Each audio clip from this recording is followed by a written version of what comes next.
Hello everybody, it's me, your good friend Sparky, and I think I owe a certain Keyblade wielder an apology. In case you have no idea what I'm referring to, the other day I posted a video analyzing different video game characters' chances at becoming the last fighter in the lineup for Super Smash Bros. Ultimate. There's only one available slot left, and we're gonna find out who it is fairly soon. So I wanted to state who I thought had the best chances at making the cut. One of these characters was of course Sora from Kingdom Hearts. And, unfortunately, I didn't think he had the best chances at becoming the featured fighter of Challenger Pack 11.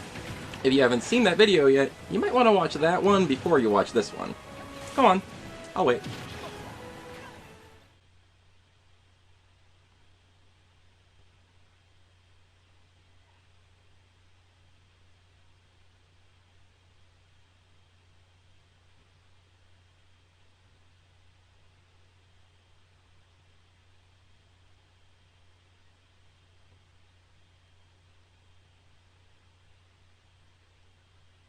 Done? Okay, let's continue.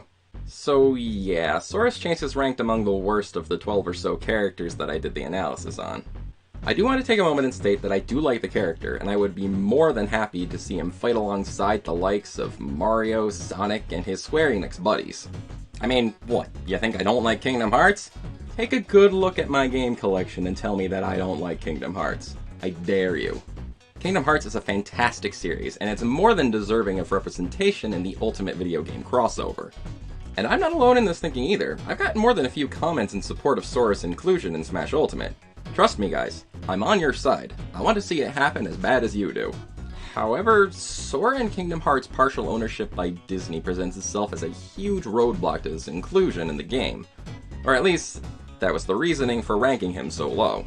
I didn't explain what I meant in full detail, mostly because I thought the point was easy enough to understand, and I wanted to save time for other subjects. But I figured I should take some time to elaborate now. Including a character in Smash Bros. Is not as easy as you would think. Nintendo needs certain permissions and rights in order to include all of these different characters in their platform fighter. When they include first-party characters, like from the Mario or Zelda series, then it's a lot easier because that's all internally owned by the company. But then you start branching out into third-party characters, and the situation becomes a lot more complicated. Mr. Sakurai didn't wake up one morning and go knock on Sega's door and ask, "Howdy neighbor, I'm making myself a video game, and I was wondering, could I borrow a couple of characters?" "Sure thing, pal." "Here you go." "Thank you, buddy. That's mighty kind of you. Well, I'm off to Capcom to see if they've got a couple Street Fighters lying around I can use." It doesn't work like that. No matter how good of a relationship one company might have with the other, it's just not that easy. There's a lot of business practices and people these decisions have to go through, and the Smash development team has to make sure that everybody's happy with the end result. And it probably takes a lot of money and a lot of paper signed to make sure it all happens. I can't express how much of a magical lightning in a bottle scenario that Smash Ultimate is. These kinds of giant multi-company crossovers just don't happen without a lot of luck and a lot of careful planning. And it's not all about the characters themselves either. There's game locations, art assets, and music rights to consider too. It's the very reason why, despite having a character and stage in the game since Smash for Wii U and 3DS, that we had barely any Final Fantasy content in Smash Bros. For the longest time. Nintendo didn't include much music from Final Fantasy VII or any spirits from the game series in Smash Ultimate at first, because they couldn't. Whatever deals they were trying to make behind the scenes when they brought Cloud into the Smash Bros. Universe just weren't working out. It wasn't until the inclusion of Sephiroth late last year that we finally got more music tracks, a second stage, spirits using the original Final Fantasy VII artwork, and more characters represented through Mii Fighter costumes. And it only took 5 years to make it happen! And even now, Smash can't use the English voices of Cloud and Sephiroth because of union issues. I guess you can't win them all.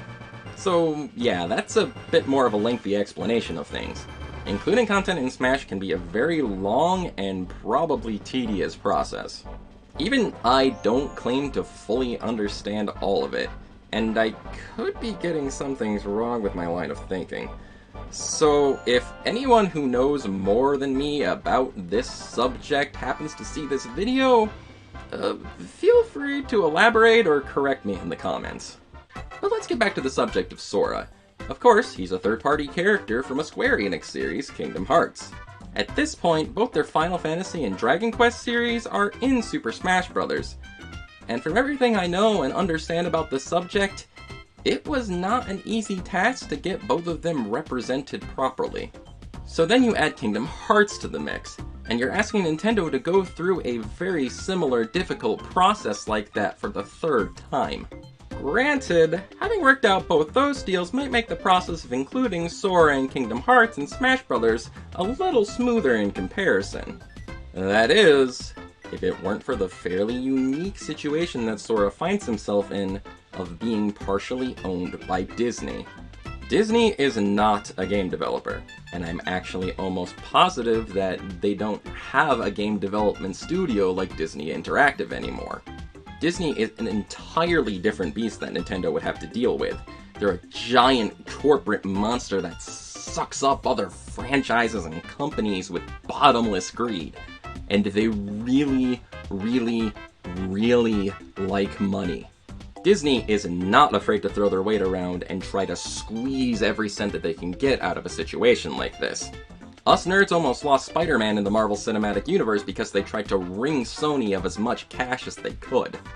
If I were in the position of dealing with Disney to include one of their properties in my game, I'm not sure if I would want to deal with that potential pool of stress.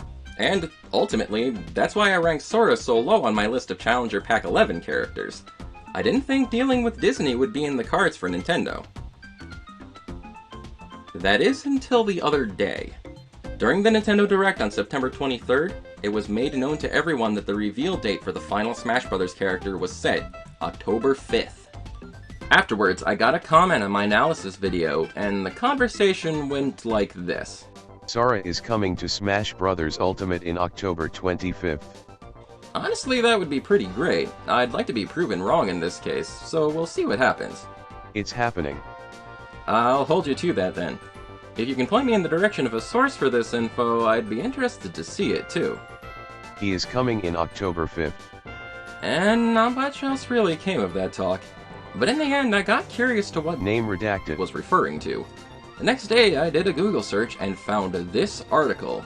Smash Ultimate Leak reveals Kingdom Hearts Sora as final DLC fighter. On July 30th, an anonymous 4chan user claiming to work with music at Disney said that Nintendo had contacted them in order to request rights to use Kingdom Hearts music in an upcoming digital event. Now, there's no actual proof provided, and this seems like any other random Joe trying to stir up people's emotions and start a big rumor. That is, until you see the date of the supposed presentation. October 5th. The same day as the Challenger Pack 11 reveal. Any rumor like this shouldn't be treated as fact by any means. 99% of the time, claims like this are totally bogus and just trying to get people's attention.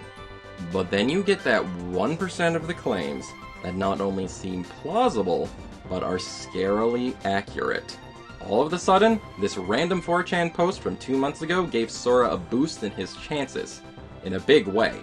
Now, of course, there's no guarantees here. There's a chance this poster could have picked a random date and just happened to get it right. There's a chance that this presentation isn't related to Smash Bros. At all. And it could just be some other Kingdom Hearts announcement that just happens to coincide with the same date.